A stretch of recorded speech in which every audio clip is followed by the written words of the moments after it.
Holy shit. Oh, what did it do? What did it do?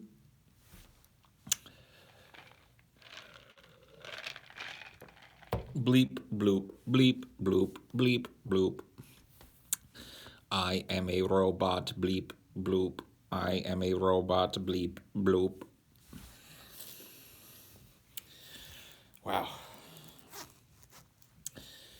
I hesitate to say it for fear of jinxing myself, but it's like actually cold here in Louisiana. Bleep, bloop, bleep, bloop. Thank God I found myself watching DeFranco discussing YouTube drama. Jesus, man. Scraping the bottom of that barrel till there's no bottom left in the barrel and you're just shoveling handfuls of dirt out of the bottom of the barrel. Bleep, bloop, bleep. Yes, we actually spent pretty much the whole time last night we found 11 movies, to cover on Cynics versus Cinema. So that's basically 11 weeks worth of movies, but it was tough, man. It was tough. Are you feeling blobfishy tonight? Kinda got a blobfish vibe to my shit. Yeah, dude, Lounge Act is awesome. That's why it's the best, dude. If TJ grated his feet onto spaghetti. Oh, so like you'd use like the human parmesan or whatever the fuck. That's so gross, man. I don't know if I'd be able to, like, what would I have to like actually eat it? Because I have a feeling I'd probably just put it in my mouth and then it would come spewing out. It's so gross. 10K is way too low, dude.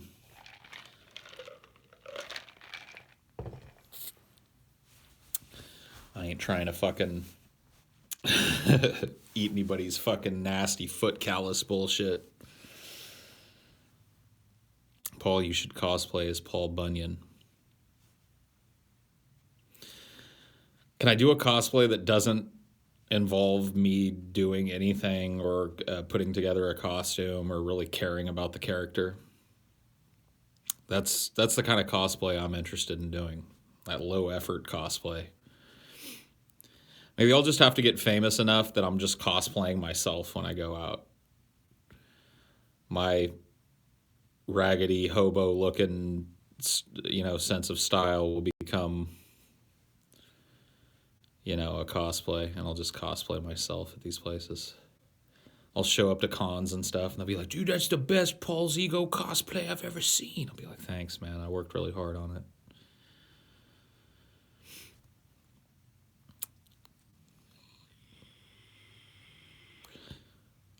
The entire population of Rome wants to crucify me.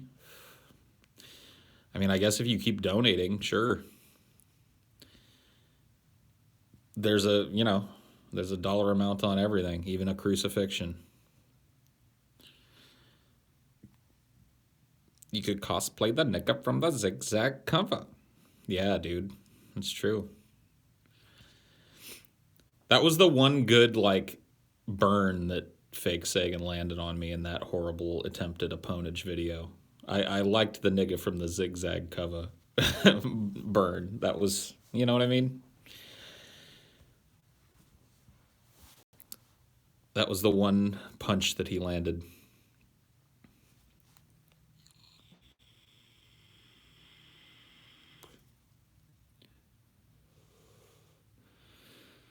Charles Manson died. Yeah, I know, dude. I was just thinking, like, all those people that managed to illegally purchase his, like, hair sculptures. Because Manson, when he was in prison, for the longest time, would make these fucking hair doll things or hair sculptures where, like, he would use, a bunch of hair and he'd make it into a spider or a scorpion, or, like, that was typically what he did, was a bunch of spiders and scorpions and other kind of arachnid type things. And he managed to illegally sell some of them out of the prisons. So there are people out there that have that stuff, and I just wonder if it's going to be like worth a bunch of money now that he's dead. Maybe not right away, but now that he's no longer able to produce it anymore, it immediately becomes more valuable.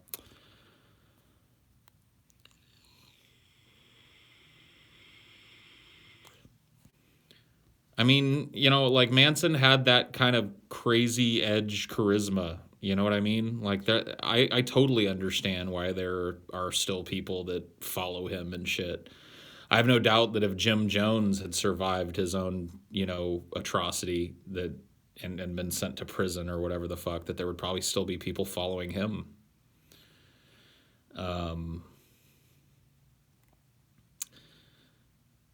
It's not okay if I shit myself, though. See, that's a fucked up thing to ask a person to do, just, out of hand. Fart so loudly that you shit yourself. See, it's like fucking hilarious for you, but I have to clean shit out of my ass, and I've got to deal with like shitty underwear and possibly, if it oozes out of the underwear, then I've got shitty fucking sweatpants to deal with. And it's just a fucked up thing. Do I prefer the Lord of the Rings or the Hobbit movies? I mean, is that even a question? Get out of here. Boo. It's a coincidence, but it is a little weird that he died just after a show where he was portrayed ended. Yeah. I mean, coincidences are often weird. Why, thank you, Jack O'Donnell. What the fuck happened to the Land Before Time? Ugh. I don't want to watch the Land Before Time movies, dude. I can't hang. What the fuck happened to Lord of the Rings, though? That might be kind of a good one to do. Just cover the Lord of the Rings because I like them as one block, and then take a look at the Hobbit films and find out what the fuck they did that was so wrong.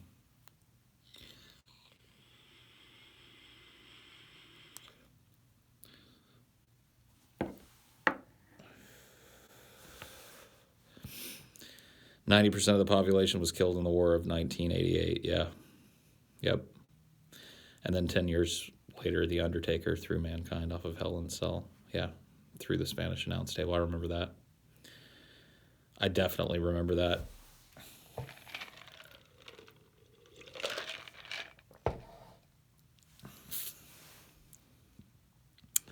Did having a weird last name ever potential girlfriends off? I don't think so. I don't think anybody didn't date me. I think the fact that I'm a pudgy looking, homeless looking, weirdo looking, fucking jowly weirdo probably put off way more women than my last name. Any bands you should hate but still kind of like? We talked about this a little bit last night. Like, I dig some Lady Gaga. I don't know if she counts as a band, but I can groove to some Lady Gaga if I'm in the right mood. I like a lot of really kind of crappy one-hit wonder bands from the 90s. Parky is a cute last name. It emphasizes how much of a giant, teddy bear you are. Yeah, see? It's just a little close to Porky for comfort, That's the big problem with Parky. What the fuck happened to RoboCop when? That's a good. I mean, I'll probably eventually cover it because it did go to complete dog shit, and I could even cover the new one.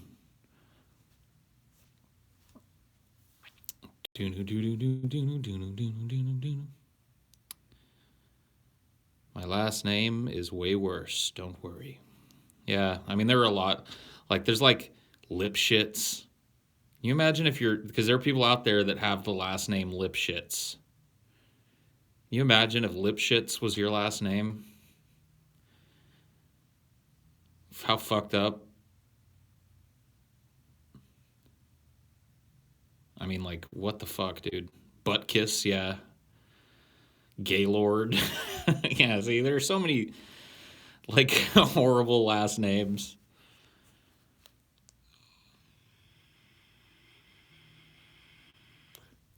Harry Nipple. Yeah, dude. Fart. Lip shits, dude.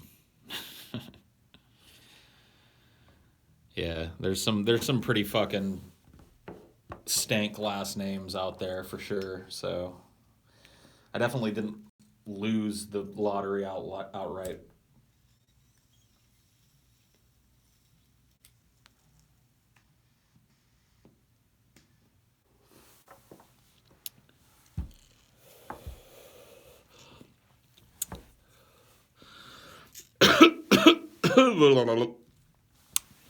Hello from Libya. Cool. I'm glad you guys have discovered the internet over there. Welcome. We had a mayor named Harry Balls. Cool. Vote for Harry Balls.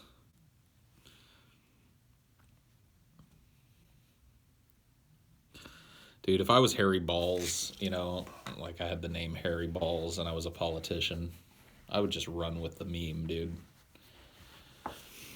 I'd be like, if your confidence in government has been swinging a bit low, vote for the candidate with heavy, pendulous ideas for what to do. Take a big handful of hairy balls on election day. Yes. Vote for Uncle Stinkworm. Yes, dude.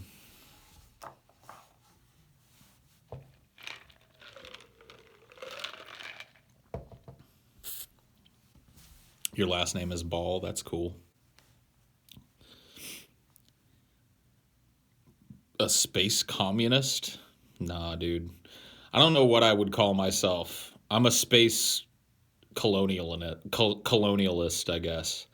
I kind of picture the kind of distant future that humanity is this loose federation of planets that, each have their own kind of culture and traditions, but remain loosely kind of tied together by this galactic federation with with the idea that, respecting the autonomy of those places is, I think it would be interesting. I'll give you $100 to buy you Waffle House. What?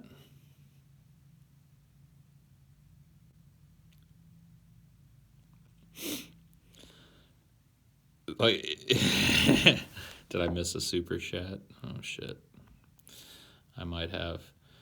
Why do you think it's so hard to take a game franchise and turn it into a movie? Because I think that I don't know that it's necessarily all that hard. I just think that a lot of times the disconnect in fan bases between movies and video games is so reflected in the product that no gamer is going to like it, no non-gamer is going to like it. I think that having the balls to actually tackle a video game directly and respect the source material is just something that people haven't taken the time to do. They fucking hire Bowl or whatever the fuck his name is to shit out another horrible interpretation of a video game. I mean, yeah, video games are kind of good, and one of their defining characteristics that make them good as a storytelling medium is the involvement of the player, which is something that you can't really do in movies. Going to the movies is a much more passive exercise than sitting down to experience a story in a video game.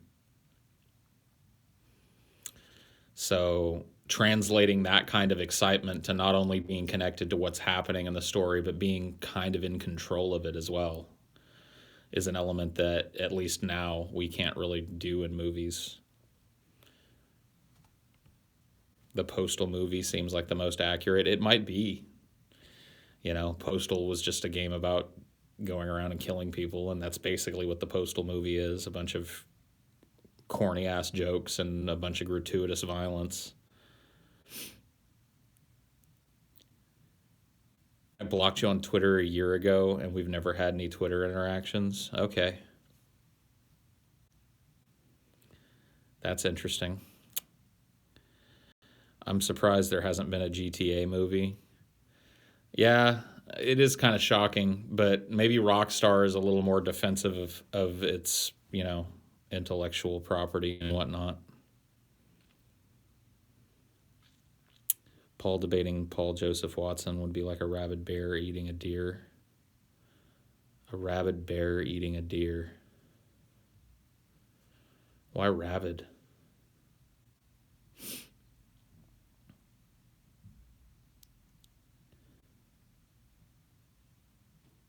Yeah, there's Max Payne movies. I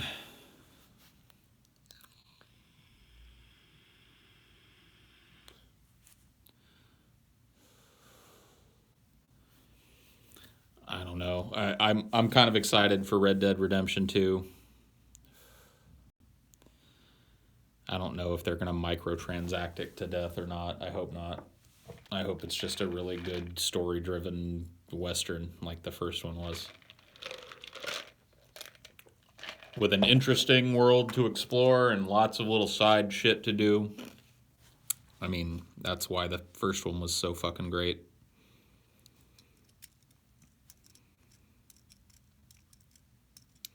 Yeah, like a GTA movie could work, I agree, if proper, like respect was given to the characters and shit.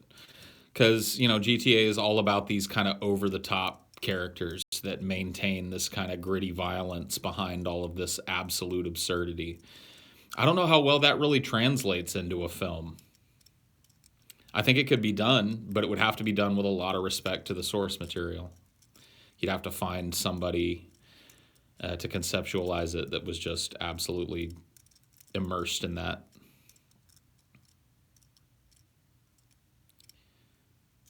Because, I mean, like, to do it right, you'd have to kind of, like, make a nod to all the controversy about GTA.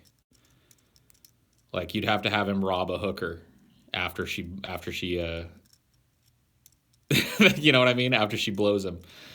At some point, a character would have to get a blowjob and then pay the hooker and then follow her out of the car, knock her the fuck out, and take all her money and then drive off. That has to happen at some point. Otherwise, it would be a good opening scene. You're right. Just open on a dude getting a blowjob. Kind of kick back. And like this, he blows his load. This hooker looks up. She's like, I need to get paid. And he's like, all right. Gives her $15, lets her get out. She walks, down the street like she's going back to the hoe stroll, and he just gets out right behind her and fucking hits her with a wrench and takes all her money and drives off. Boom, GTA the movie. Paul. Yeah. I just read this schlocky, probably not true article. Okay. About the last days of Charles Manson.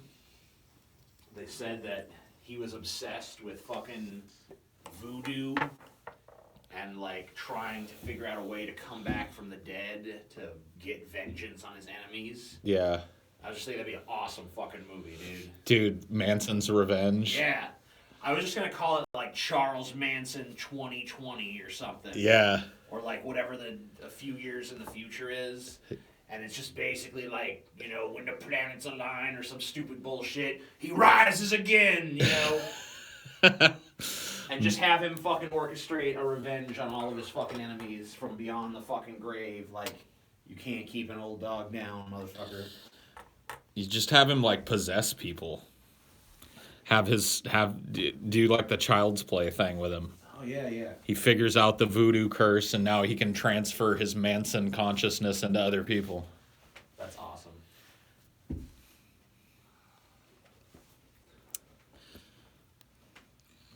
Manson is God. Pitch Wars, Charles Manson. I'm surprised about I see so many people out there like talking shit about Charles Manson now. That good riddance to him. I'm like, man, fuck you. That shit was so damn long ago. You never gave a shit about no Sharon Tate, bitch. Yeah. I mean, he was a fucking...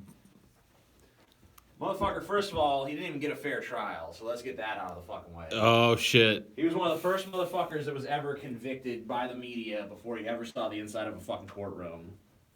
Okay. I mean, I'm not saying he's innocent. I'm just saying he didn't get a fair trial, all right? I mean, the evidence is pretty fucking clear. Yeah, whatever. He definitely orchestrated ritual murder.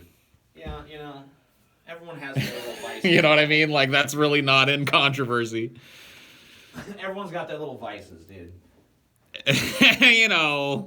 Smoking, drinking, playing the ponies, orchestrating a ritual murder here and there. It does. You know, it happens, dude. You mean to sit here and tell me that not once in your life have you orchestrated a ritual murder? No, I've never done that. Well, okay. I guess that some people Yeah, are but just those purer than others. Yeah, I guess, those in glass houses and all that shit, But, for the rest of you motherfuckers out there, I know people in that chat have orchestrated. I'm sorry, dude. I can't stand on that edge with you. I mean, Manson was interesting. Ritual murder. I still have a problem with people like rejoicing that he's gone, because say what you want about him, he was an interesting kind of cultural icon. Anytime he made a public appearance, he was kind of a showman. Dude, he was one of the ultimate showmen. So, he was already removed from any ability to do harm to people and shit. So reveling in his death feels like, a Charles little Manson shitty. was a good man, and anybody who says otherwise is a piece of shit. Paul, I'm a trucker stuck in Detroit, Michigan. Haven't eaten in weeks. Too many freaks. I don't want to be here. Please send SEAL Team 6 to rescue me, and I'll give the suck. Okay. Well, best of luck to you. Thank you for the $10. Yeah, Manson was better in 2011. You're right. 2011. Yeah, I don't know, dude. I just wish I'd, had one of his, like, weird hair sculptures. He made, these big hair spiders and shit. Hair scorpions. Cool. That's going to be worth a bunch now. Yeah. I'm sure it already was. But... Charlie Rose suspended from CBS News. And PBS Bloomberg suspend his show. God damn it. It was like one of those little news alerts popped up and went away. I can look it up. Has he been fucking accused of wangling his dick in somebody's face? Like, almost certainly. That's what everyone. That's always the controversy. Charlie Rose is like the ultimate like milquetoast softball interview guy. I always thought of Larry King that way, but yeah. Charlie Rose. 8 women say Charlie Rose sexually harassed them with nudity, groping, and lewd calls. Wow. Dude, so he did wangle his dick. Yep. Charlie Rose? Really? You dirty old fuck? Wangling your dick at people and making nasty phone calls to them? 8 women have told the Washington Post that longtime television host Charlie Rose made unwanted sexual advances towards them, including lewd phone calls, walking around naked in their presence, or groping their breasts, buttocks, or genital areas. The women were employees or aspired to work for Rose at the Charlie Rose Show from the late 1990s to as recently as 2011. They ranged in age from 21 to 37 at the time of the alleged encounters. Rose, 75, whose show airs on PBS and Bloomberg TV, also co-hosts CBS This Morning as a contributing correspondent to 60 Minutes. He wangled his dick at a bunch of people, dude. What a weird world we live in where all this like sexual indiscretion is coming up. Let's see what he says. Oh, he's made a statement? Yep. I truly am sorry if In my 45 years of journalism, I have prided myself on being an advocate for the careers of the women with whom I have worked. Nevertheless, in the past few days, claims have been made about my behavior towards some former female colleagues. It is essential that these women know I hear them, and that I deeply apologize for my inappropriate behavior. I am greatly embarrassed. I have behaved insensitively at times, and I accept responsibility for that, though I do not believe that all of these allegations are accurate. I always felt I was pursuing shared feelings, even though I now realize I was mistaken. Oh. I have learned a great deal as a result of these events, and I hope others will too. All of us, including me, are coming to a newer and deeper recognition of the pain caused by conduct in the past, and have come to a profound new respect for women and their lives. Yeah, I'm just like... Dude, remember when I made that video about how it was the female takeover of Hollywood and shit? Sure. I just read today that the Weinstein, or whatever the fuck it is, company is going to be bought by a bunch of women. And it's going to be a female-run business now. I told you this shit. I told you this shit. This is all about a big old fucking clit sucking fest is what this is. It's a clit sucking fest? Yes, this is a fucking clit sucking fest. This is the fucking beginning of the gynocracy. Fuck this shit. The women are taking over. Male power! Oh God, dude! Have you swallowed the red pill, TJ? I just did. I've been red pilled by this shit. Oh no, dude! Out of control, dude. That will add to your edge if you become an MRA, TJ. MRA all the way. No, I really don't give a shit. To me, I'm just a spectator. I don't want to take a side. I mean, the only positive thing that I see when like these big cultural shifts happen is that they are inevitably followed by a giant backlash against that type of cultural shift, and when that does happen, it's going to be awesome. You got to build up the shit in society to create the Carlins and the Hickses and the, you know what I mean? Yep. I think what's going to happen. I mean, like, I don't know. Honestly, like I said in that video, a female takeover of Hollywood might actually be good. Because right now it's beyond obvious that the ideas they have are fucking stale and shit. So I mean, like, why does it got to be a female takeover? It is, though. But, like, yeah, I don't think that's good. I don't think a takeover of one gender of an entire fucking medium, especially one as important as movies. Yeah, well, you know, men have had their shot, Paul. We ran movies for the last 100 years. Now it's time to see what the bitches got. Dude, women are already directing movies and shit. Less than 7% of fucking directors are female, dude. Well, fucking women need to up their directing chops. Bullshit.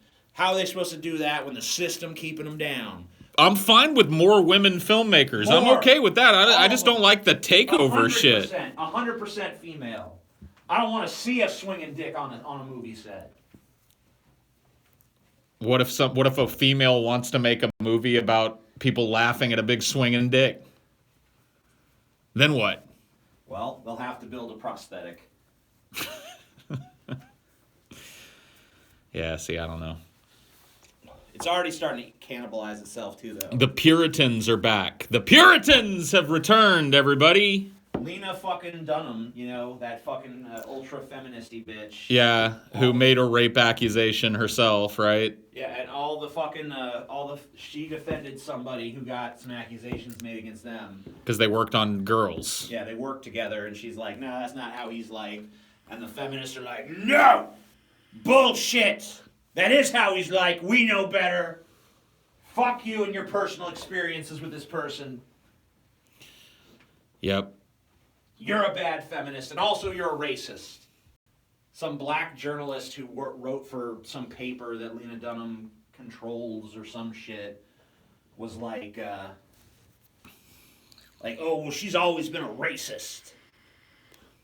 She's always been racist. The only reason I wrote for a paper was just, you know, because whatever, I knew some other people that worked for it. But I always knew Lena Dunham was a racist-ass bitch. Yeah. So they're already starting to self-cannibalize a lot.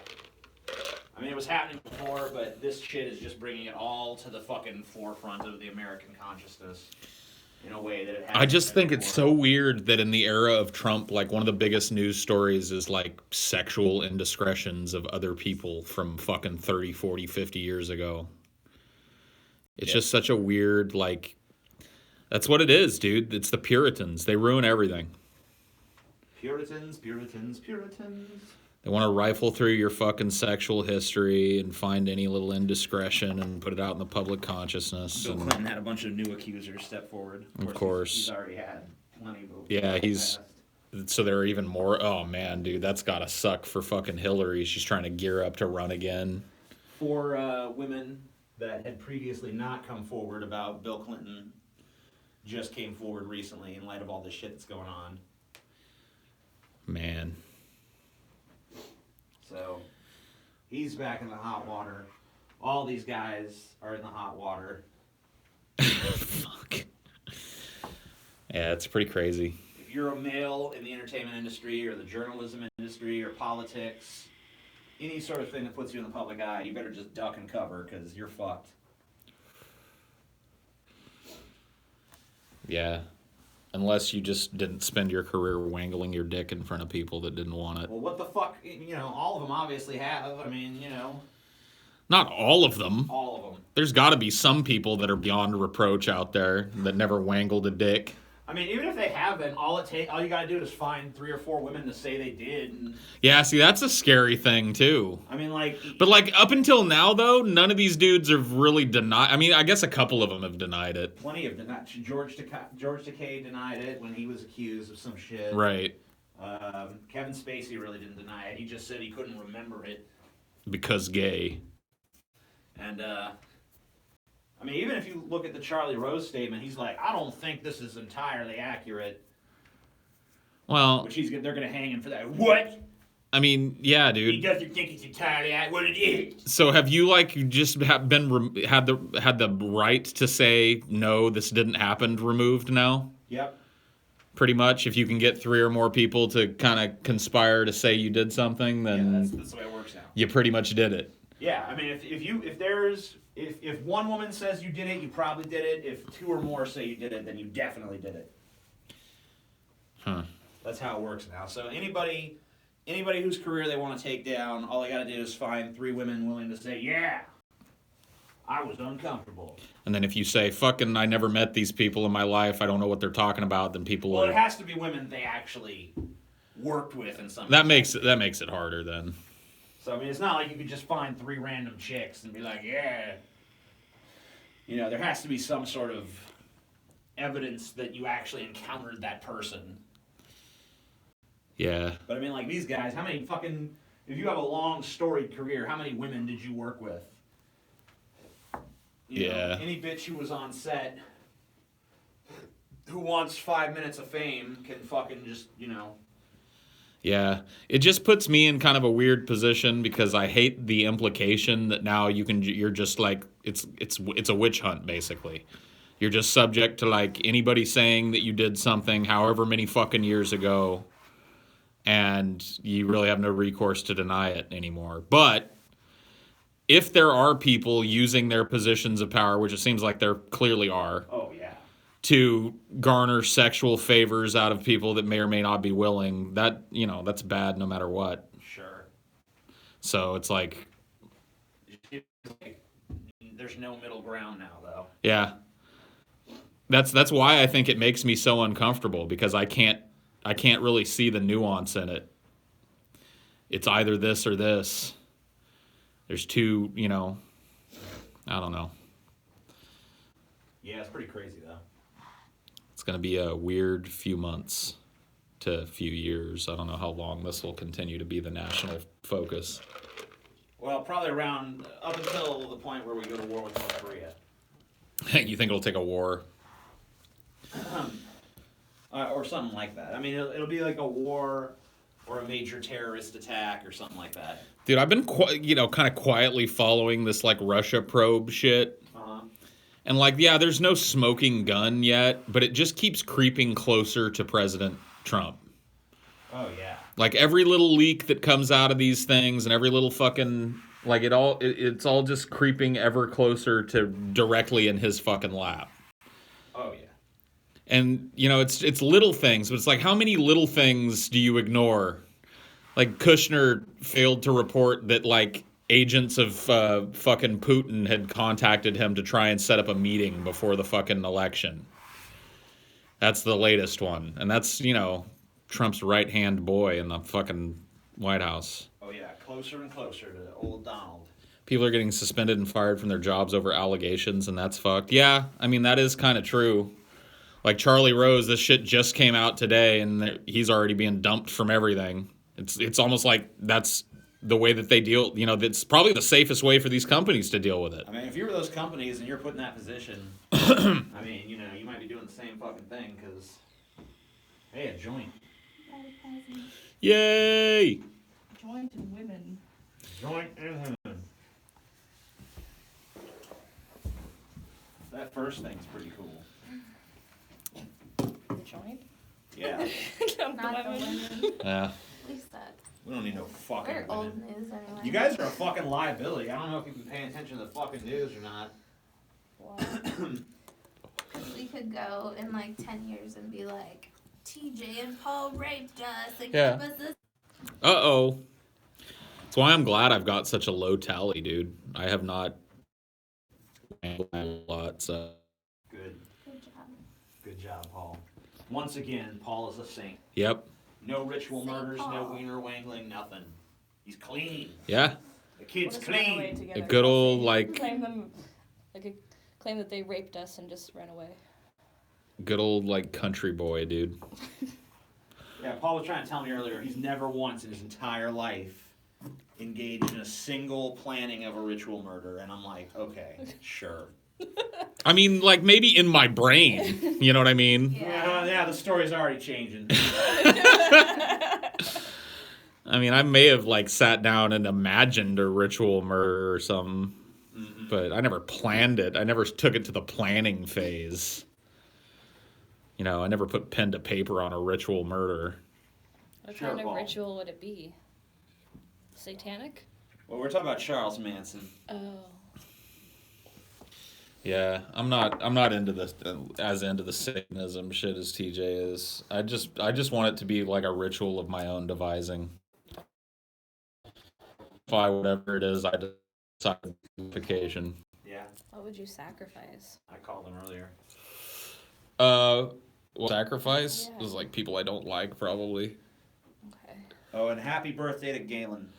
It's Galen's birthday. Yep. Everybody's What? fucking birthday. Happy What the birthday, fuck? Galen. It's like a birthday a day here, man. everyone's- Birthday fucking hurricane. It's coming right through. Birthday king. Happy birthday to Galen. Gotta give him 2 fillets and put candles in them. Yeah. Is it still Scorpio? I forget when Scorpio ends. I used to know all this shit, but Because he'd be either Scorpio or Sagittarius, because I know my sister's a Sagittarius. yeah, he might be on that like cusp where he's a little of Yeah. both. Well, my mom is a Scorpio, so Okay, so life's pretty good. Yeah. Oh shit, TJ. what? Well, Scorpios, dude. What's wrong with Scorpios? Nothing. Scorp- They're good. Scorpios are like Scorpios like the sex sign, dude. Yeah. They're the fucking sex ninjas. Your mom's a sex ninja, dude. I We always, already knew that. I always accused my mom when I was growing up of her being a lesbian secretly, but Oh, yeah? she never would admit it. Never would admit it. Yeah. Scorpios will ruin your life. Yeah, I mean, I don't believe in astrology, so Yeah.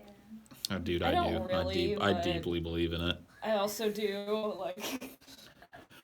It's just always right. That's why I believe it, dude. Every time I test it, it's correct. really. Yeah, dude. Every time I go, like, what's your Oh son? my god. Oh, Pisces.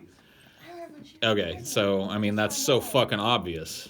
Well, then why didn't you know beforehand? Because I was teeter-tottering between Gemini and Pisces, but of course Pisces makes absolute sense. Such a Pisces. See? It's always right. You know what I mean? Yeah, okay. I gotcha. Pisces. Sagittariuses are always like, they'll spit insults and shit. They're good at insulting you. Oh, yeah. And they'll be angry and like they, you know, That's like, definitely my sister. yeah. Sagittarius, because they, you know, they got the bow and shit, so they're always Yeah. flinging fucking arrows at you. I'm a Sagittarius. I don't really fit the descriptions, though. Get out of here. Statistical anomaly. Puh. It says you're supposed to be like active and sporty and shit. I'm like, Yeah. You're a bad Sagittarius. yeah. You're My sister's not really sporty, but she's like... a Taurus, right? creative. What the fuck? I'm a Scorpio. Oh yeah, that's right. Dude, She's a sex I'm ninja. sitting here talking about it this whole time. She's a sex Jeez, ninja. what are you? What the fuck? Yeah, you don't even know? I forget what you I'm an Aries. Oh. Oh. The small dick sign, dude. No! I'm an INTP. The Ram. I'm an ESFP, dude. Hard-headed. Mine changed ESFP. recently, and I keep keep forgetting what it is. I think it's ISFP or something. Dude, yours be changing. Mine actually has changed. It's weird. Like, I took the test, like, a couple times, and it was, like, the same. Maybe I should retake it because it's been a long time. Yeah. I love these fucking personality quizzes and shit. It's like, okay, listen, here's what we're gonna do. You tell us all about yourself, and then we'll tell you the things that you told us about yourself in a different way. It's like, oh, wow. The only That is me, dude. the only time that I've ever seen those like personality quizzes yield any kind of fruit is like in structuring like a corporate environment. Well, I mean, corporations do use them because they're like, okay, this person's this typology, so they probably be Right. good at it. It's a good way to figure out your general aptitudes and interests and shit, and that makes it pretty useful for employment. Especially if you're working in teams on different. I told my manager that I was a What night is- owl, and she, like, wrote it down and, like, underlined it So on my ESFP. page. What does that mean? ESFP, that's extroverted. What does the S stand for? Sensitive? Sensing? Sense, yeah, Sensing. I have to look it up. It's been a I think long it stands time. for sensing. Or something. Let me look it Looks up. like- Well, yeah. fuck, do you have your phone? No, it's in the other room. Hold on. I got it. Yeah, look it Well, up. I want to get my phone anyways. Alright. Do what you want, So Ashley. I'll be back. I'm gonna take a nice pee. Alright. Good luck. ESFP, the entertainer. Yeah. Let's see what that stands for. Where the fuck is the blah blah blah blah? Anyone who's found spontaneously blah blah blah. Shut up. Where does it fucking tell you what it stands for? Chelsea. Thank you.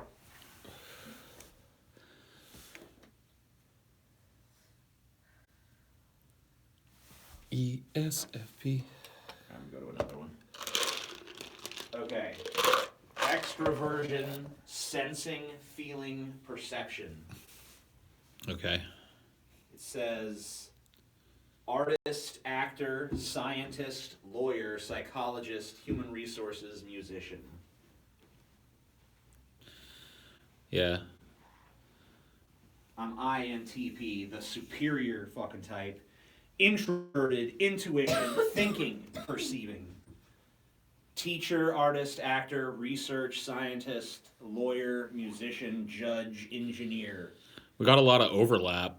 Yeah, the artist and actor and Musician, scientist scientist. and musician. I have no musical talent though, so. I'm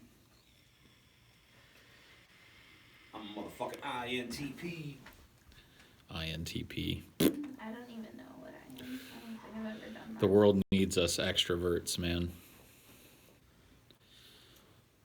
The world needs extroversion. Extroversion. I think you're an I by now, dude. Nah. I was gonna say, You miss- You're an extrovert. Yeah, when people are around Look what I Paul- do for a living. When people are around Paul though, like you can just look at him sometimes and just see that like, get away from me. I just want to be alone. Yeah.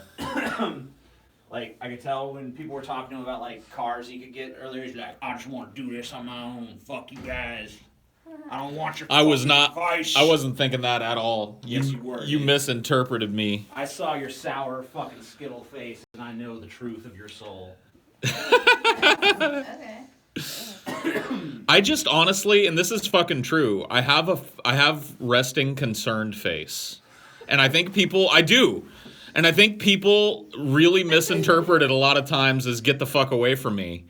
Especially when I'm not out actively in a social situation and kind of checking that. When I'm at home and just kind of mulling around.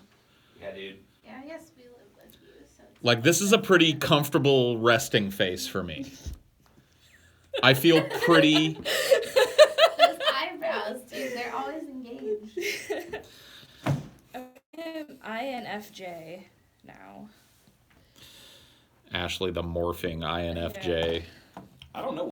Does my resting face convey any sort of emotions? I don't even know. No. You have kind of resting angry face, too. A little bit. You have a sometimes. brow that's like a lot of times very like...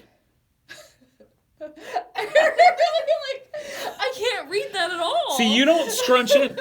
But your brow is very like your resting brow does look. It's not even concern. It's more like disdain. I think because you have resting disdain face. Well, I have resting disdain, so I mean that makes I have resting sense. concern. There it is. Like I pretty much do view the world around me with contempt at most times. Yeah. So that does make sense. And I do view the world around me as something that's trying to attack me and destroy everything I've built at all times. So, Well, that's good. resting concern face, dude. I'm Whatever. a diplomat, dude. Resting disdain face. The diplomat. Introverted, intuitive, feeling, judging, and also turbulent. Let me see your resting face, Chelsea. Just don't make any expression. I don't know how to do that. Just totally relax your face. It's like She can, with all those people looking at her. Yeah, just smile the whole time. Ashley's got a cousin that's got a mad case of RBF. Resting bitch face. Yeah, dude. That's the main one that kind of started. Yeah. you're raising your eyebrows.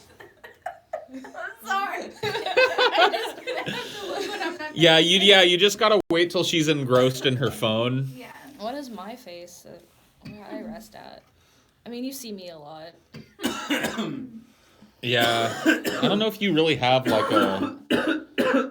There are times where, like, I'm sitting on the computer, like, I can't even play a video game. Maybe, like, I'm on Twitter, and you're like, what's wrong? And we're like, nothing. And you're like, you just look so angry. Yeah.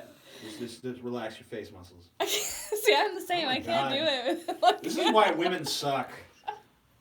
I can relax my face. Look at this. Look at the power I have over my emotions. Look, I just think it's hard. I don't know. That's I can express nothing with my face if I want. I mean, you can guys tell that amuse me so look much. at the pattern of wrinkles on my forehead. Yeah. Like you can tell that I spend a lot of time with my eyebrows engaged in shit. Because I look like a fucking 80-year-old man from the eyebrows up. You don't. Look at that shit. No. Does anybody in here have wrinkles like that on their fucking forehead? I don't think so. I mean, you've got like kind of a Klingon ridge on yours. If I do it like you are without honor. Oh shit. Kapla! No Chane Plemocha. Yeah, and I've just got like this fucking 80-year-old fucking. You look 80. Yeah, I do, dude. I look like fucking. No. Yeah. Look like Hugh Hefner from the eyebrows up. Just. Dead. I'm blessed with a decent hairline, but like the forehead wrinkles long ago gave way to this shit. But you don't even have your hairline receding, so That is a nice thing. it's like very forward, actually. Yeah. You have a widow's peak. I have a widow's peak. Yes, I do. Like Vegeta. Yeah. Fucking DBZ. Yeah. I think Vegeta was in ESFP too. Very, very, very subject to his own emotions. Very true. Very extroverted. Let's see who I'm like. Very very about like a sense of his own self. Sensory. I don't know, dude. I'm trying to make some stupid fucking corporate idea bullshit fit Vegeta. I think the problem there is that the DBZ characters are so simple and one note that it's kind of hard to even think of them in those terms. Kakarot. Yeah, I don't know. I didn't really watch enough DBZ, I don't think, to genuinely talk about a it. lot of DBZ. I haven't watched the whole series. But I had a couple of friends that lived across the street from me in my 20s that were super into it, and so I watched with them. I played the card game and shit, so I know who the characters are, but DBZ is like 90% expository dialogue about what is happening, yeah. and it's about 9% characters going like, "Ah!" and then there's maybe 1% fighting. Yeah. There was a DBZ card game.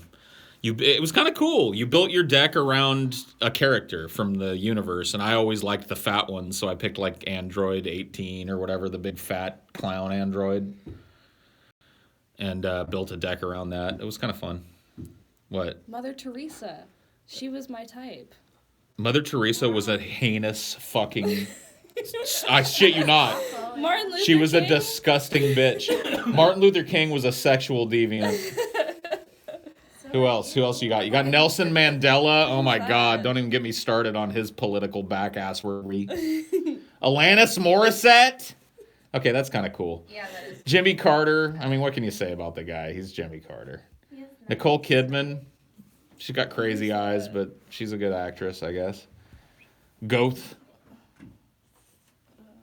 I don't know who the fuck I've got. Let me check. Morgan Freeman. Dude, Jon Snow. Get out of here. Jon Snow. Here you go. What are you again, Ashley? Hold on. I'll go back up to letters. INFJ, the advocate. The advocate. The What are you advocate. advocating? Yeah, what are you always Look at advocating? these two bitches from Lord of the Rings. I'm called the I don't see logician, bitch. Aragorn and Galadriel, Michael Schofield Rose from from Prison Break. Titanic. Oh God. Shit. Draw me like one of your French girls, Paul's ego. I got motherfucking Albert Einstein up in this shit. Sweet. Descartes, Look up mine. Which one are you again? Pascal, Isaac Newton. ESFP. I'm noticing Neo from the Matrix, dude. Yeah, I'm fucking Neo, bitch. You're Neo? Yeah. Go fucking figure. Yeah, dude. I'm also some bitch from the Big Bang Theory, I guess. I don't know. Gross. I would have just. Who the fuck is Lord Varys? Entertainer. Oh, he's That's from who you are. Lord. Oh, he's the spider from. Oh shit, dude. Dude, you're the spider. Gary's the spider, dude. The master of whisperers. He's a gelded, like spy master. there's you. I'm also from Aemon Targaryen from Game of Thrones, I guess. Oh. Entertainers you may know: Adele. Oh God. Marilyn Monroe. Sweet, all chicks so far. Jamie Oliver, the gay British chef. Jamie Foxx. Okay. Adam Levine. Miley Cyrus. Oh God, I'm cursed. Serena Williams, Steve Irwin, Dandelion from the Witcher series, Dandelion, I'm gonna start. Ygritte from Game of Thrones. Okay, she was pretty badass. That's pretty cool. Penny from the Big Bang Theory. I don't know what Angela Montenegro from Bone. I don't even know what that is. Gob Bluth, that's kind of cool. And Lindsay. Peregrine Took, so I'm Pippin. And Jack Dawson, so I'm Jack from Titanic. I noticed there was a lot That's of pretty cool. I noticed there was a lot of women and fags in that. Yeah. Gross. You know, Tell me about it, dude.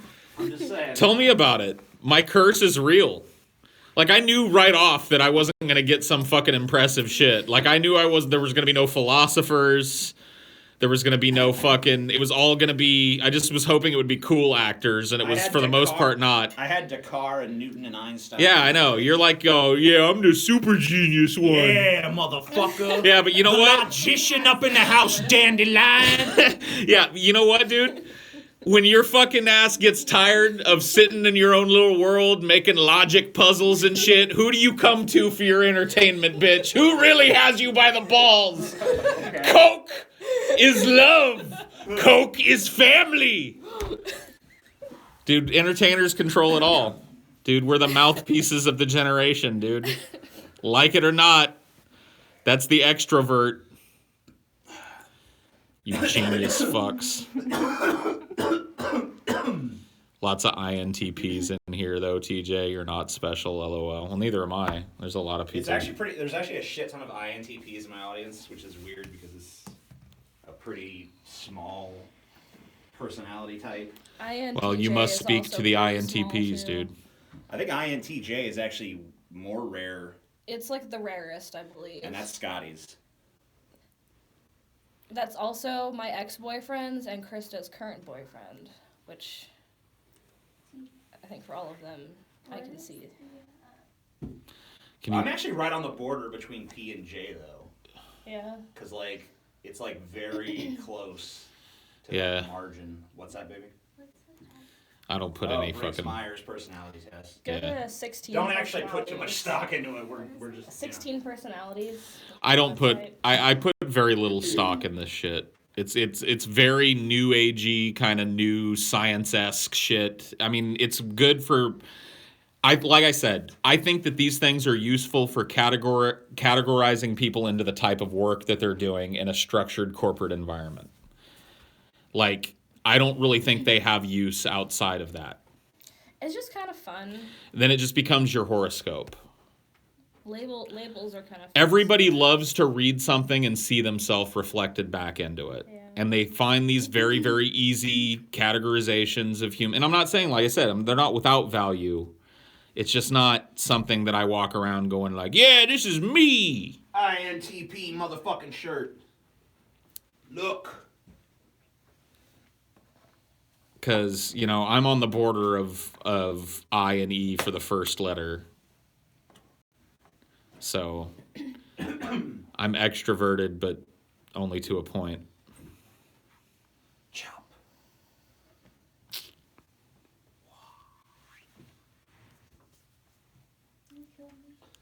PJTJ, dude. Wow. Crazy. Whoa. My mind is blown. Personality fluid, yeah, dude.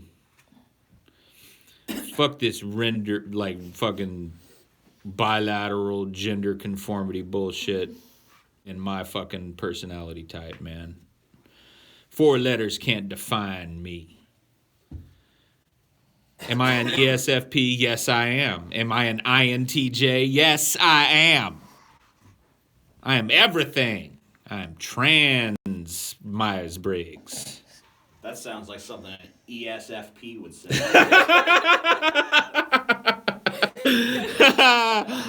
Got me.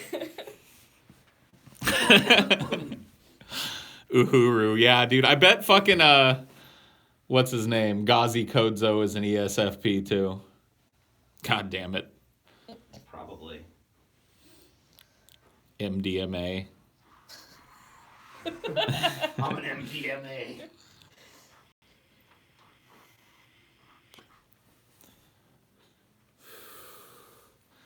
Yeah. I don't know, dude. I just feel like it's like updated astrology to a certain point. I think people try and divine way too much from them about themselves and other people. It's the same reason that like Aries and Taurus and all that shit used to work as a way of classifying people, really, not just like a fun little distraction. But like oh man, yeah, you were born under this fucking certain pattern of stars in the fucking night sky, so you're fucking sex crazy. That was accepted for a long time, and I don't think it did any fucking good for the species. So I'd rather not play the... At least this is stuff based on character traits that you have identified in yourself. Yeah, But that could come with but I mean, those flaws. character traits were given to you in the form of a multiple choice question Yeah, not that to you mention- don't get to decide on at all. Not to mention, it's reliant on people's perceptions of themselves, which are not Which, always accurate. oh my god, dude, not all, dude, nobody sees themselves. That's like kind of the torture of being human, and like, Human. I was trying to say torture of being humanity, but I stopped at human. Whatever. We're stunned. Human. I heard humanity. Yeah, nobody actually sees themselves. Nobody is objective enough to turn their critical eye inward enough to actually see what they are. Except us INTPs. No. Us INTPs, that's why we're the magicians, dude. Yeah, that's why you're always like a list of people that are critical of other people. Like fucking the people making the categorizations and shit. Nah, TJ. Nah. No, I don't know, man. Whatever. No, I don't think people have an accurate assessment of themselves usually. I mean, maybe some people have a way better idea. I mean, it's clearly on a gradient. It's not like you go from total, Brett Keane level of not being aware of yourself. Jim Carrey gave a pretty good explanation for why he's so weird in that new documentary. Oh, really? Yeah. That without even giving an explanation for it. Because I think he kind of sees himself better than most people do. He knows he's fucking weird and shit, but he kind of gave up on... The whole thing is kind of presented as, his entire career is based on putting on a series of masks and shit. And the ultimate one was this man on the moon. But, I don't know, dude. I kind of understand why he is the way he is now. Because he's kind of carefree about what other people think about him in a way that you don't see ever in celebrities. That's true. It's entertaining to watch his crazy ass, too. Yeah. I always knew I loved him for I think he's fucking with people on a certain level. Oh, yeah. I think he goes in with the idea that he's just going to fucking build his entire appearance around this weirdness, like the shit with the tea. I think he went in there and he was like, yeah, I'm just going to give the fucking weirdest interview and I'm just going to keep focusing them on this tea that's supposed to fix everything. I think he's got a streak of Andy Kaufman in him. Or maybe he took it from the role. I don't know. But maybe that became part of what he rebuilt as himself when he came out of the role. Because he just basically lived his life as either Andy or one of Andy's characters for the entire shooting of the film. Milos Forman had to call him by the right name every day and deal with all the different shit. Dude, I love some of those scenes in there. Are they funny? They're pretty funny. I mean, there's not as much as I would have liked. Of the behind-the-scenes stuff. Yeah, but it's still a really good documentary. And there's still a lot of really funny stuff in there. Yeah, I want to watch that. The number 23, dude. Yeah, I don't know. That's awful. Ugh. I've seen the first 15 or 20 minutes of it, and I kind of tapped out. Well, it gets way worse. I was like, I can't even... It's the same thing with that, I've only seen about 20 minutes. What was that one that he was in where he was in a theater? The Majestic? Yeah, The Majestic. I've only seen 30 minutes of The Majestic. Yeah. It's pretty bad, too. Before I was like, okay, this is not landing. It's not even going... The movie doesn't even go where you think it's going, but not in a good, surprising way. Just more in a what? Yeah. It was almost as jarring as the end of Fateful Findings. Yeah. And the number 23, too? No. No, it doesn't have a big twist attempt? It's not even a twist. It's running these town values shit because they think he's some other person, And okay, so they're restoring this theater and all this shit, and you think it's gonna. That seems like it's leading towards some kind of small town values kind of fucking message, doesn't it? Yeah. But then the end of the movie is him testifying before Congress that, this whole communist witch hunt is bullshit. And, I'm not fucking answering your questions because I don't have to because it's America and I'm allowed to be a communist if I want. Sure. And then he leaves, and then it's yeah, he showed Congress freedom. It's what does that have to do with anything that happened in the movie before this? Yeah. It's just it's a non sequitur. That sucks. It's not it wasn't even they wove something that happened to him in the small town with that revelation or anything like that. It's almost like the ending to a different fucking movie. Yeah. I just think Jim Carrey, like everybody else, has taken these kind of... every actor has a couple of fucking movies. Well, most of them, I guess. There are very few actors that I think have never made a bad movie. I mean, he ain't been in anything good in a long time. Yeah, that's true. But I mean, he's got a brilliant streak of not only comedies, but then really kind of emotionally driven dramas and combinations of those things that suited him so fucking perfectly as a performer. he was great in Man on the Moon. He was great in The Truman Show. Yeah, Oh my God, dude, that fucking movie is. I want to watch that movie. Like, just talking about The Truman Show makes me want to watch it. That's a good one. That fucking one he did about the memory erasal shit and the relationship. Yeah, Eternal Sunshine. Of the Spotless Mind. Another great one. Not one that I dipped back into, just because it was like, I don't know, dude. It was one of those movies that was really hard to watch, and it's like the way that it spoke to me. Like, what, I don't know. It was just an emotional kind of movie. There's another movie like that I totally avoid, even though I think it's a fucking brilliant movie, and it's Magnolia. Like, that movie is so fucking brilliant, but I don't think I ever want to see it again. Like, I think once is enough. Respect the cock, tame the cunt. Yeah, I mean, that's one of the things from it. Like, I don't know, dude. Just every like, it's just like an examination of shit going horribly in everybody's lives. Happiness is kind of similar to that as well. That's really dark. Yeah. Like White Elephant, or is it just Elephant? I don't know. The one about that was loosely based on the Columbine shootings. I don't think I've seen it. Gus Van Sant. Yeah, I've seen it. It's good. It's like a totally gripping movie to watch, but it's one of those movies that I don't think I'll ever dip back into, unless I have to. Dude, you should do this. This should be a list on your channel. Yeah. movies that are good but uncomfortable to watch again. I have to come up with something shorter, but Yeah. but that's a good concept. Great movies I'll never watch again. Yeah. That's a good. Yeah. For sure. I'm gonna start writing that immediately. That's a good list, and that's so you. What is this? INFP. So you're only you're one letter away from me, baby. Really? Yeah, because I'm INTP.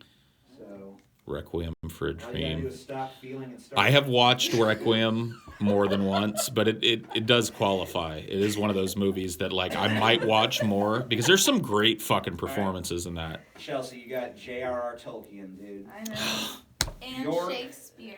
All the people I Johnny worship. Depp, Oh yeah, Depp. Julia Roberts, Lisa Kudrow, Tom Hiddleston, Alicia Keys, Frodo Baggins, Fox Mulder from the X-Files, Oh God. Amelie from the movie Amelie, Arwen from Lord of the Rings, Sybil Branson from I don't know what that is. Downton Abbey. I don't see Shakespeare on here. What are you talking about? He's the first one. Oh, is he? I must have not been scrolled. Okay. Yeah. So you got Shakespeare and Tolkien? So Damn. Chelsea is the one that I envy the most out of all of you. You're destined to be a great writer, Chelsea. Yeah, dude. Fucking have Shakespeare on your list. That's the top one, man. That is pretty fucking cool. For me at least. Yeah, Shakespeare was awesome. Shakespeare is my philosopher, dude. Yeah. He's all I know about philosophy and all I want to know about philosophy. I learned it all when I read all of Shakespeare. Says you're a true idealist, dude. Chelsea's an idealist. Paul's balls.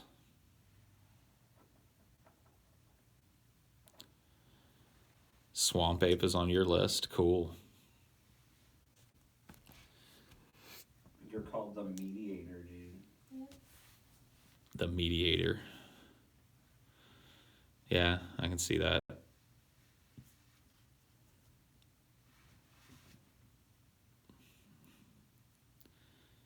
Einstein and Hicks. Hopefully I'll be as great as them one day. I'm gonna look at your strengths and weaknesses, Chelsea. I haven't even looked at that part. Here's your strengths. Your idealism is a strength. I think that could also be a weakness. Yeah. You're just trying to come, love and desire, blah, blah, blah. Unshaken belief that people are inherently good, perhaps simply misunderstood, lends itself to incredibly resilient attitude.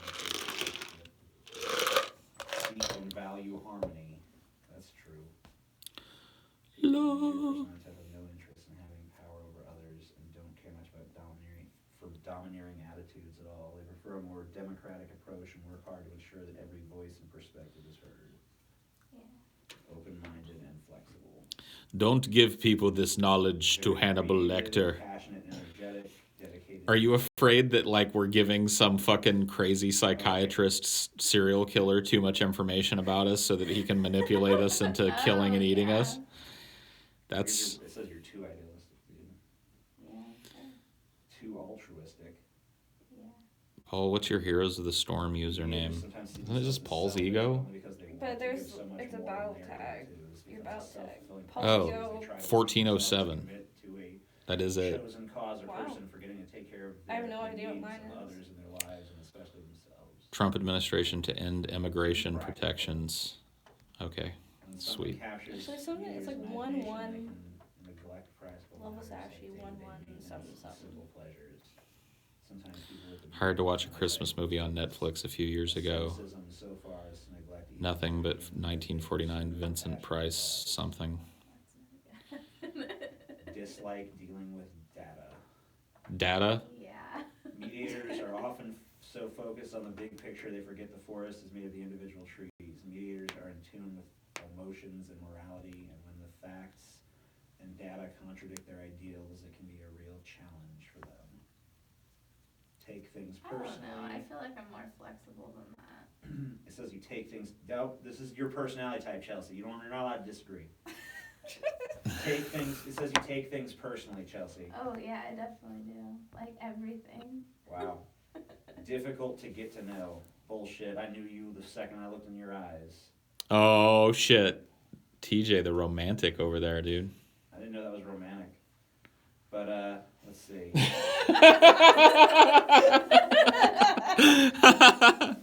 Love all, trust a few. What is this? What is this even? Media relationships. Oh, this is about us. Let's see if it has a INTP, INFP fucking thing so we can learn what's wrong with our relationship. Oh shit. Is there something Great, wrong with man. my relationship? See, this is where I start to get uncomfortable with this shit. Shut up, Paul. This is all 100% real. This stupid fucking corporate entity examining my relationship Alright, let's see. by committee. No. You have been deigned an ESFP. Here's what is happening in your life. It's like, fuck you. I feel the same way about this shit that I feel about like how, you know, I've ranted to you before about my phone fucking reminding me about shit and popping things and fucking... Good job for taking a walk. Yeah. Like at one point it was like I just updated this fucking thing.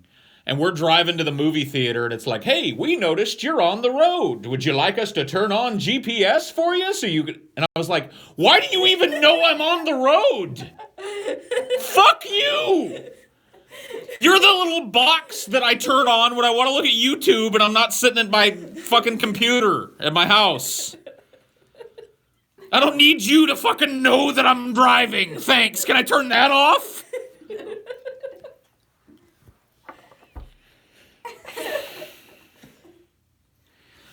We have a fucking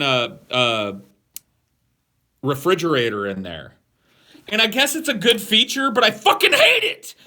I'll be looking at, and sometimes I need to take a fucking gander at shit. I'm sorry. It takes me a minute to decide what I'm going to pull out of the fucking thing. So I'm looking, and after you've had the door open for like, I don't know what it is, like a minute, it goes, ring, ring, ring. Bring, bring, bring. No matter if, like... I know, it's awful. Or like putting groceries away or something. Oh yeah. It pretty much accurately describes our relationship, so I think there's something to it, dude. Fuck. Oh, fuck, man. Well, look up ours. See, here's what it says about us, Chelsea. Oh no. Oh, God. All right, well, no, it's good. Okay. It says two introverts get along. It just basically goes type by type and says how they might clash in a relationship. Sure. Whatever. So here, we're both introverts, so if two introverts will get along well, and both will give each other enough space to recharge. Too much introversion could lead to a lack of new experiences and possible social isolation, however. So it says we might socially isolate ourselves from others, which we do. Two intuitives will get along. They both see the world in abstract and possibilities, which can lead to engaging conversations. However, they may have trouble following through with their day-to-day chores and responsibilities. Thinking and feeling, which is our only thing we differ on. A thinker and a feeler can make for an interesting dynamic. The thinker can help sort through logical issues, but may be seen as harsh to a feeler. The feeler can help the thinker understand their emotions more, but can be seen as too emotional and flighty to a thinker. However, both of these types can make for a very healthy balance. And then perceiving and perceiving. It says two perceivers are likely to want to go with the flow of things. They may leave things open to the last moment and just take things as they come. This can lead to procrastination and a lack of initiative to actually hang out. However, these relationships are typically low pressure and tend to have lower conflict levels. Cool. That's theirs. Yeah. No, that's ours. Oh, that's ours. Yeah. Oh. Yeah, Where are that's you guys again? ES. ES. Wait a minute. FP. What is it? ESFP, and what is yours, Ashley? INFP. What is your categorization, citizen? Yes, ESFP, the entertainer. What website are you using for this? I don't know. Here's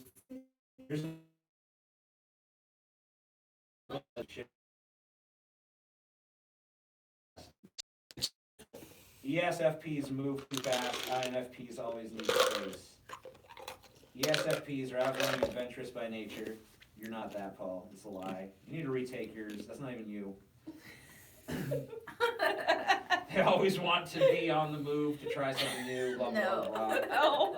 See? That's Quit very fucking wrong. proving the system wrong. Find out your true personality type. Take the test again. All right. Maybe you were an ESFP 27 years ago. But now you ain't anymore. All right, let's find out. Bring it up. All right. I'm gonna take it live right here. We're gonna figure it out. I'll go through every question and I'll answer it. Ashley's gonna give it. Yeah.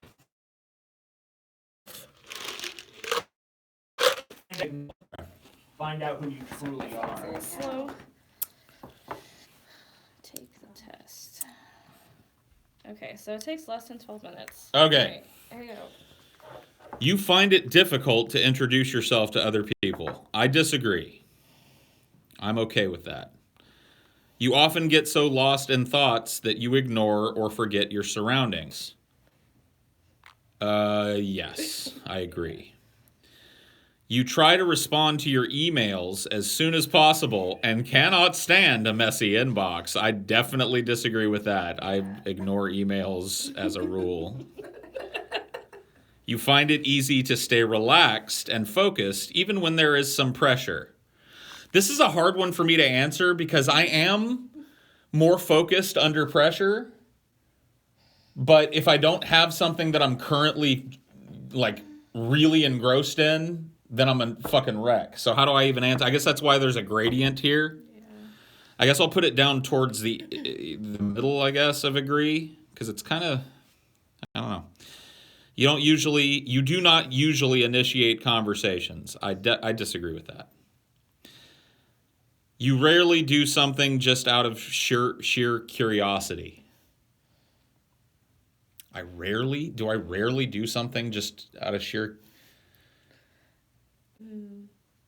I guess. Yeah, I guess. Really. I guess I agree. Not super strongly with that, but you feel superior to other people? Hard disagree on that. Being organized is more... Well, hold on. Let me go back to that. You feel superior to other people. You got it right. You think so? Yeah. Okay. I'm just making sure. I know you. Because sometimes I do feel superior to other people. Yeah. Well. Like sometimes, that's what reality TV is about. And I've indulged in a lot of that. That's how I felt. You watch it and go like, oh, look at these fucking dumbasses. I think when it comes to the people around you, though, it's a I mean, you could go up a little All right, bit. well, I'll just be like that. Because, well, maybe in the middle. Yeah, fuck this stupid test. I'm in the middle of 3 dots. Stupid. Being organized is more important. I disagree. I don't really care about organization. You're usually highly motivated and energetic. I mean, Maybe it came from you. I don't know. you're not really I mean, energetic. I can't. I'm not usually. Yeah. I can be. But you can be pretty motivated. Yeah. So that's why I'm putting it Yeah. kind of, I don't know. I'm trying my best here. Winning a debate matters less to you than making sure no one gets upset. This is another hard one for me to fucking answer. Because I am very argumentative to a point, but I'm also very socially sensitive, and I don't like people arguing with each other in public and shit. Like, I don't like people genuinely arguing at all when it's a personal thing. So how do you answer this as me? I mean, it's a debate. It's Winning a debate. Okay, so yeah, you're right. I can just say, yeah, debate. I don't know. I disagree. I don't care if anybody gets upset in a genuine debate. That's kind of the point. You often feel as if you have to justify yourself to other people. I agree. I mean, well, I don't know. See, this is another one of those stupid-ass generalized questions, because it's like, yeah, usually sometimes... like, you know, your first Yeah, your instinct gut is kind of the best. reaction. All right, I guess I kind of agree. Your home and work environments are quite tidy. Go Disagree. a little further. Let's see. You do not mind being at the center of attention. I agree. In certain... yeah, I mean, obviously, if it's like a witch hunt against you or something. Right, yeah, but I'm okay with that. You consider yourself more practical than creative. I disagree. People can rarely upset you. Oh, I disagree.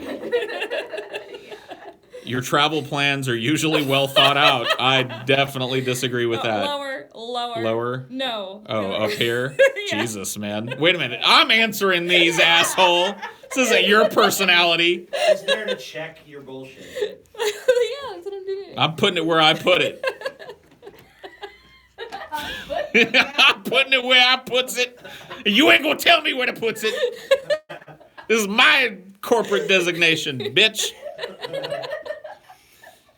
It is often difficult for you to relate to other people's feelings. I disagree. I'm pretty,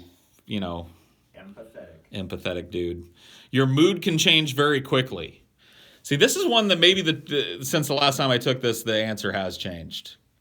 I used to have a pretty stable, checked out mood, and now I just have this kind of...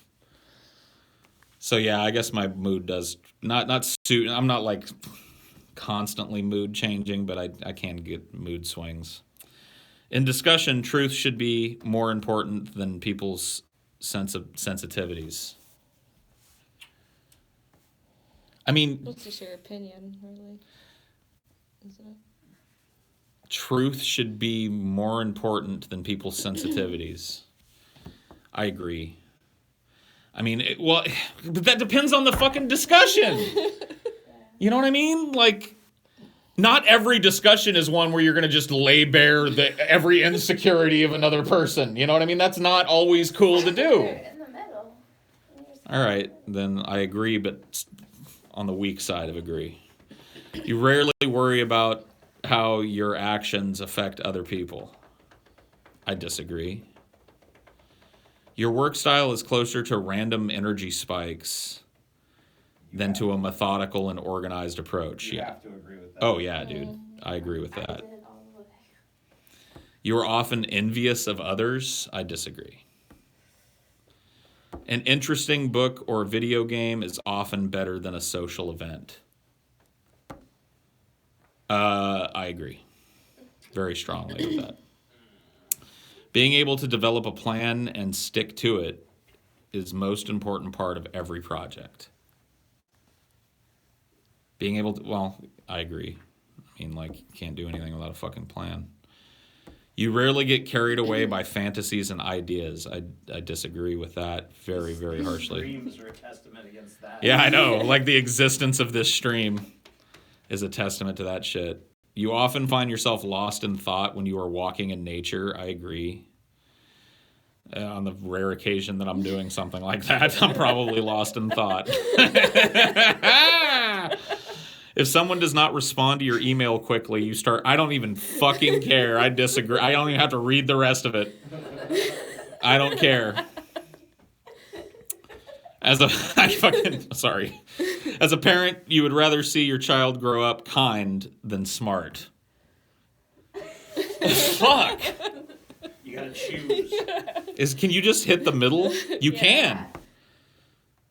Can I get I want a blend of smartness and kindness. Not that that's what the little gray circle in the middle represents. I think that's what it has to represent. Yeah. All right. You do not let other people influence your actions. I mean, once again, this is a situational one. Are you just easily influenced? I mean, I'm definitely heavily influenced by the people that I surround myself with. So, I guess you have to disagree. yeah, I guess I'd have to disagree. Your dreams tend to focus on the real world and its events. Definitely disagree with that. Halfway there. Living on a prayer, dude. This is way longer than 12 minutes. Well, you're reading them out. I'm sorry, I have to. It does not take you much time to start getting involved in social activity at your new workplace. I mean, looking at my work history where I had like a workplace and there was like a work decorum, then yeah, I went to all that shit. And it was never a problem, so I agree. You're more of a natural improviser than a careful planner. I agree. Your emotions control you more than you control them. I agree with that. You enjoy going to social events that involve dress up or role play activities. Oh, yeah.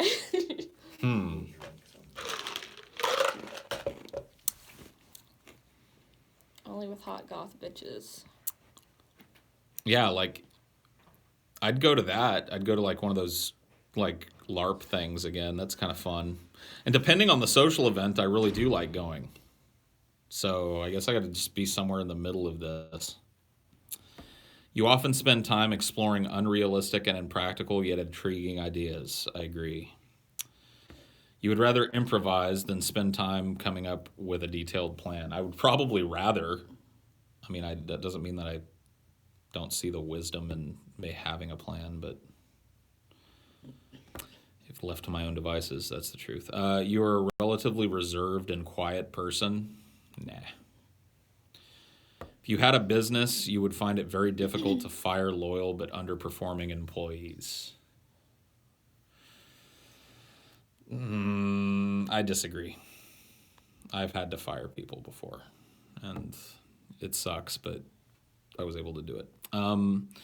You often contemplate the reasons for human existence. What reasons? Yeah, I agree. Logic is usually more important than heart when it comes to making important decisions. I may recognize that that's the truth, but I don't know that I abide by it. So I guess I'll have to just do like a weak agree on that one. Keeping your options open is more important than having a to-do list. What? What even is this question? Why are those two things even... They're saying, like, keeping your options open in terms of, like, keep yourself free so you can do what you want, basically, versus having a set list of tasks and shit that need to be done. Oh, well, yeah, okay. And if that's how they're... Yeah, okay. What the fuck? Like, you have no options if you have a to-do list? That's the way my brain read that. If your friend is sad about something, you are more likely to offer emotional support than suggest ways to deal with the problem. I mean, like, I don't know. Like, I can do both. Middle then, probably. Yeah, middle that one. That was stupid shit. 70% there. You rarely feel insecure.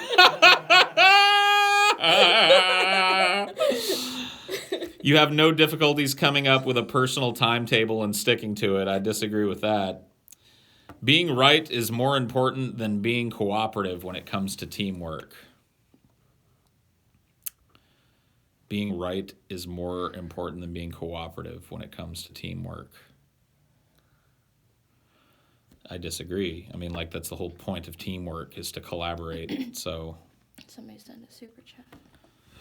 what do you think of the problem with Apu, the special movie an Indian comedian is making about the Simpsons character? Because it's an exaggerated stereo. Apu. I just heard that people had a problem with this, and I didn't know a movie's being made about it, but I think that people are sensitive pussies and need to stop wringing their pendulous labia into a glass and then pouring it all over their heads and pretending it's tears. You think that everyone's views should be respected regardless of whether they are supported by facts or not. I disagree with that. I mean, in a general sense, your views on yourself are fine, but if we're talking about like reality and things that we all have to deal with, then I'm going to go with your facts. Thank you. You feel more energetic after spending time with a group of people. I mean, I got to put, this is probably a middling one, because sometimes I feel more exhausted than I've ever felt in my life. And sometimes I'm like, oh yeah, that was great socialization. So it's like, put myself right in the middle. You frequently misplace your things. Yeah. Do I? I mean, Yeah, I kind of do. I'm always like, where's my wallet? Where's the remote? Where's my vape? Where's my vape? Where's My my vape? phone? My vape? I can't find my vape. Okay, yes, I do frequently misplace my things. You're right. You see yourselves very emotionally stable. This is a hard one because, like, I am stable, just not in a very positive way. I have a dysfunctional stability. So I guess I'll put myself in the middle on that. Your mind is always buzzing with unexplored ideas and plans. Yes, I kind of agree with that. You would not call yourself a dreamer. I disagree with that. You find it difficult to relax when talking in front of many people. That is a dumb question. 233 people. You find it difficult to relax. Okay, I guess I disagree then. Well, no, you're never relaxed when you're in front of a bunch of people. Nobody. Like, even people that channel it into a, like, I guess, I don't know. I'll go another one of those fucking ones where I'm just going to split the middle. I mean, I guess I disagree slightly. Whatever. Fuck this stupid thing. Let's finish it. Generally speaking, you rely more on your experience than your imagination. What? Generally speaking. I got to put myself in the middle of it again, because I kind of stuck on things that have happened to me, but I'm also kind of relying a lot on imagination on the day-to-day. You worry too much about what other people think. I agree. The room is full, you stay closer to the walls, avoiding... If the room is full, you stay closer to the walls, avoiding the center. Hell, what? Yeah, I know. Like, what's in the center? Well, it's like a room But full of whatever, people. I disagree. I don't, but as a rule, avoid the center of a room. You have a tendency to procrastinate until there is not enough time to do everything. I agree. You feel very anxious in stressful situations. Yes, I agree. You believe that it's more rewarding to be liked by others than to be powerful. I disagree. You have always been interested in unconventional and ambiguous things, e.g. in books, art, or movies. I agree. You will often take initiative in social situations. Yeah. What does that mean? Yeah, that's kind of vague. I was thinking like the first approach to somebody new. Yeah. Do you make that move, or did people usually come to you? I mean, I don't know. That's a hard one. I guess I'll be towards the end of agree there. Results. Drum roll, please. Oh, shit. Well, I guess I'm ENTP now. ENTPT, the debater. Wonderful. See, I knew it. I knew it. Whatever. You've changed, Paul. I've changed. I've become the debater. I used to be the entertainer. Maybe you got better people now. Yeah. Let's see. Weird Al. That's cool. Hold on. Let me get my types back over here, man. Give me some cool people. All the way down. See, this is why this stuff is bullshit. Adam Savage. Sarah Silverman. Gross. Mark Twain. Sweet. That's pretty awesome. I like that. Tom Hanks. Tom Hanks. Cool. Thomas Edison. Thomas Edison. Celine Dion. Celine Dion, dude. Sacha Baron Cohen. Captain Jack Sparrow.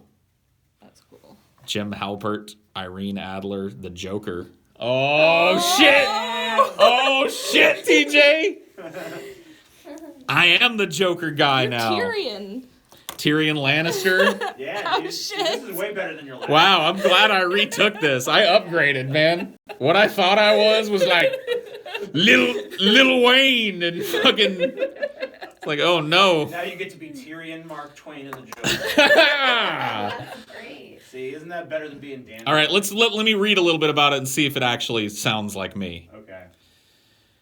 Taking a certain pleasure in being the underdog, debaters enjoy the mental exercise found in questioning the prevailing mode of thought, making them irreplaceable in reworking existing systems or shaking things up and pushing them in clever new directions. However, they'll be miserable managing the day-to-day mechanics of actually implementing their suggestions.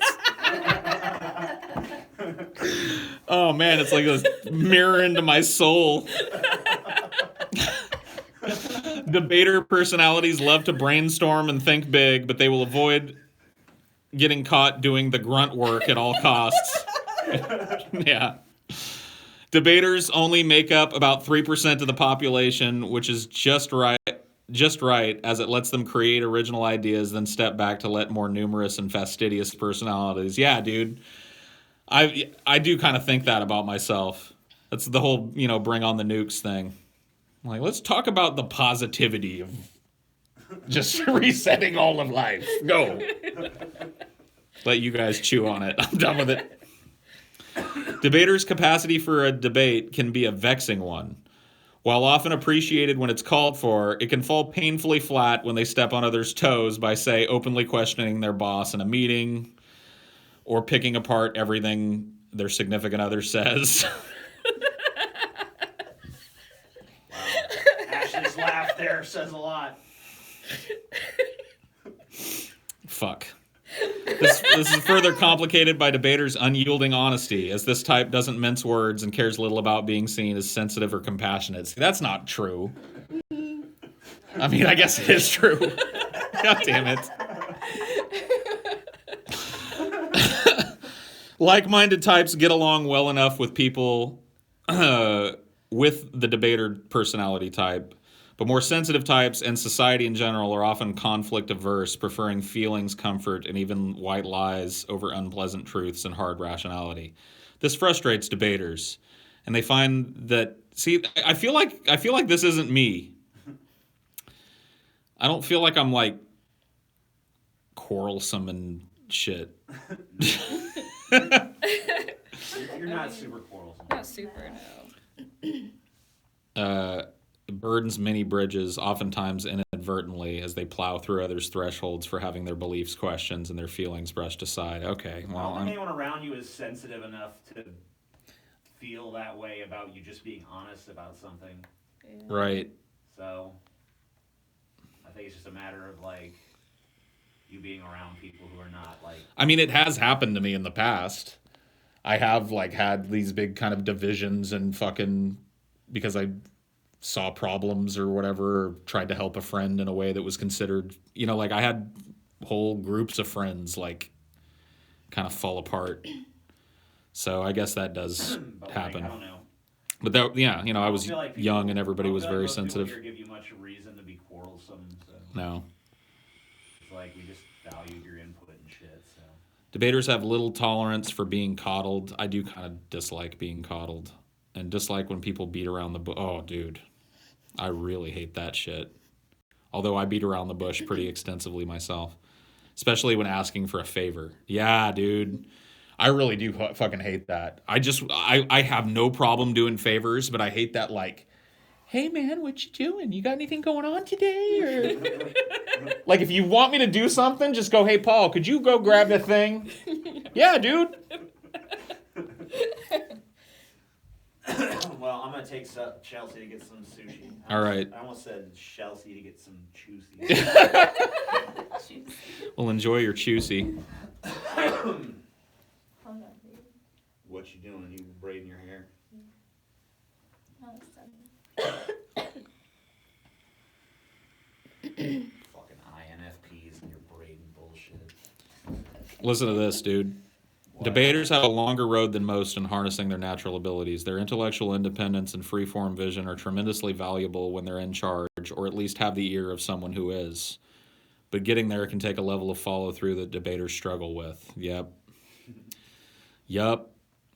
Dude, I'm Tyrion Lannister, dude. Fuck all of you. I'm Dr. Emmett Brown from Back to the Future. There you go. 1.21 gigawatts! Yeah! I'm awesome, dude. You're I Jon knew Snow. You suck. Jon Snow's... I'm Jon Snow. Jon Snow, I think it's funny that like the storyline led I to am Jon Jon Snow Snow. being a zombie, because Jon Snow was always a zombie, dude. He's the worst part about the series. I wish he didn't exist. What? I just don't like Jon Snow. I'm sorry. What? I've seen the series up to here, and I don't mind his parts in it. You haven't seen the last season. I have seen the last season. What? Yeah, When? we watched it together. Did we? Yes, I'm caught up. Oh. I've seen it. Oh yeah, we did. Yeah, the fucking ice wall got blown down. Spoiler alert. alert. One of the dragons dies and gets made into a zombie. Spoiler alert. Sorry. Arya's like a super badass assassin now. Spoiler alert. Yeah. Out of all of those, the one that I was hoping that they would tell me the least about was Jon Snow. I care about Jon Snow. I want to see Arya cutting throats and changing her face and shit. I guess Jon Snow is right on the same level with, although I'm starting to like her more. What's her name? Sansa. Yeah. Yeah, She's starting to get cool. she is. But Jon Well, Snow now is that she's just back like, with her sister, of course. I shouldn't have been brought back, but I have a duty to do. I must go forward. They're trying to have him fall in love with Daenerys and shit. Like, Try. It's already happened. the Hound, yeah, dude. I like the Hound. Except for, like, he's kind of a bitch now. Like, the Hound is now just, like, this peaceful dude. Well, I guess he's with that Brotherhood now, right? Or is he dead? Did the Hound fucking die? No, I don't think so. That's what I remember. Whatever. He's running around with that, like, Brotherhood of the Yeah. Woods or whatever. Yeah, no, he went beyond the wall, didn't he? Did he? Because he was prison. He was in prison. And they went up to Eastwatch by the Sea. Jon Snow went up there to Eastwatch by the Sea to gather people to go beyond the wall to go get the White Walker to bring it back to Oh, yeah. Cersei. That's right. Whatever. Wow, I can't believe I just formed that whole thought in my head. Yeah. I need to find the personality relationship thing. Tyrion fucked Daenerys. You think so, dude? There was no scene where that happened, but I think you're probably right, dude. He got her drunk one night. He was like, whatever a queen such as you suckle upon a dwarf's cock. She was like, oh, Tyrion, you're so crazy. And then he wangled his dick at her like Louis C.K. Oh my god. And she was like, oh my goodness. Yeah, dude. Why didn't they put that scene in there? Why don't they hire me to write this show?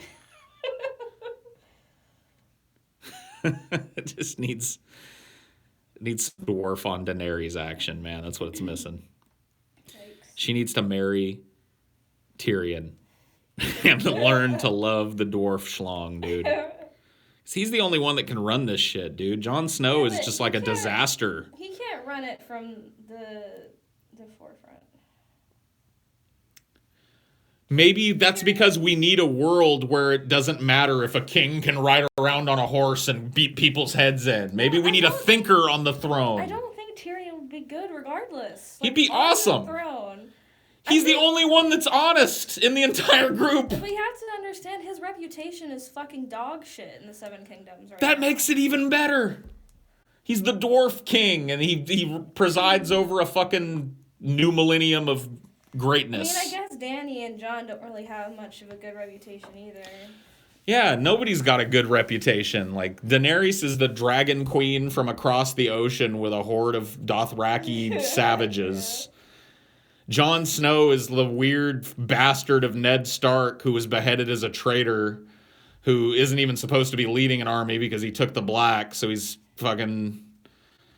And he's walking around claiming he's fucking undead and that he came back from the dead, and he's got wildlings and shit south of the wall. It's just, like, I don't know. In a way, like, I wanted Tyrion to be on the throne, but another way, I feel like he's better as, like, being, like, a Varys, like, just, like... No, I think that Varys is better at being Varys. I think that Tyrion is the leader, man. He's the one that's always taking counsel from other people like a good leader should do. He's always brokering that. Like, he's the only one that gets that you should listen to people and also follow your own have that balance of being able to follow your own path, but still listen to people that you know are smarter than you. Tyrion knows this shit. Maybe. He'd be the best, dude. King Tyrion, the dwarf, and the dragon queen, dude. Can you imagine? It'd be awesome. Maybe that's why. Maybe she's the dragon queen and she's the head of state, though. Because she's got the dragons and shit. He's just the king, so he's her closest advisor. Yeah. He'd be fine in that, too. I'm just saying that, like, he'd make a fucking better leader than the rest of them. I certainly wouldn't want Daenerys on the throne. I do. Not without good counselors, dude. She's like almost burned people completely alive multiple times. Her best counsel was Anyway, my phone is about to die, so what's her face? She died. See you guys later.